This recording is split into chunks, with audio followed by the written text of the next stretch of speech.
While there's no secret that the new Spider-Man trailer looks great, there's just not much to criticize honestly. The graphics look fantastic, I love the sweeping shots of the city, and seeing both Miles and Peter swinging is just the best. There's a lot of weird things in this trailer too you may have missed the first time you watched it, like who the hell is this person? My guess is that it's Yuri Watanabe as the Wraith, but I'm not 100% sure. What I am sure about is that they changed MJ's face a lot. I'm not sure why Insomniac is so obsessed with changing people's faces so much, but it's definitely not as bad as Peter's face change, which still is barely growing on me now. He looks a bit better than how he looked in the remastered game, but it still feels like the voice is coming out of the wrong body, and I imagine when the full game comes out it won't even be noticeable. And by the way, I do know that MJ's face is the same, they just made her look a bit more mature I guess.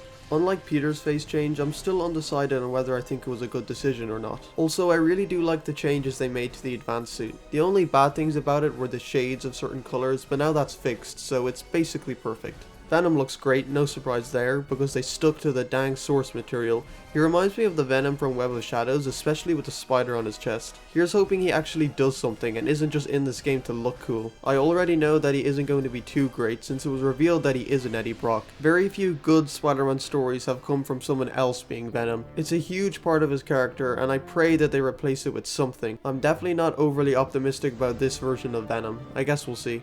I also remain not a fan of the new symbiote suit for Spider-Man.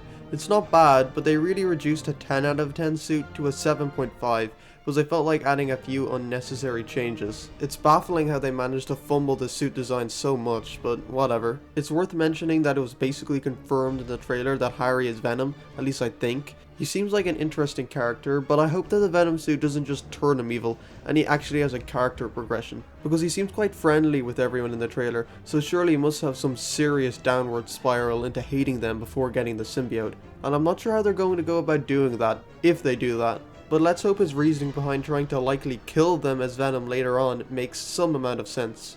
The Venom symbiote amplifies your negative emotions, but to a point. It isn't going to make you turn into a murdering maniac straight away. The great thing about the writing of Eddie Brock is that he has negative emotions towards both Peter Parker and Spider-Man. So when he comes to realize that both of them are the same person and merges with the symbiote, that's what truly creates Venom. Even still, he only wants to kill Spider-Man. He doesn't want to hurt anyone else, because while Eddie is a scummy person, he isn't a killer. That would be Carnage. His morals and motivations are still somewhat intact, and he isn't unrecognizable as Venom.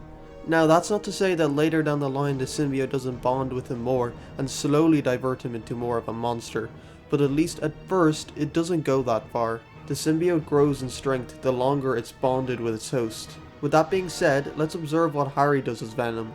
He crashes a flying vehicle that could have people in it into a building, and I'm pretty sure this will be the first time we see Venom in the actual game too. See why I'm a bit worried? We're already establishing that Venom is a murderer, which is fine, but we're talking about Harry Osborn, a person who is really presented as being a nice, normal guy. So for him to turn to this, well, it'll definitely be interesting. This could really flop big time if they don't set it up right. It could feel wildly out of character and lazy for him to turn evil just at the flick of a switch, or it could feel earned. I guess we'll have to see. That's my only real concern from the trailer. Everything else looks absolutely phenomenal, and I'm really excited for this game. But that's all for this video. Thanks for watching.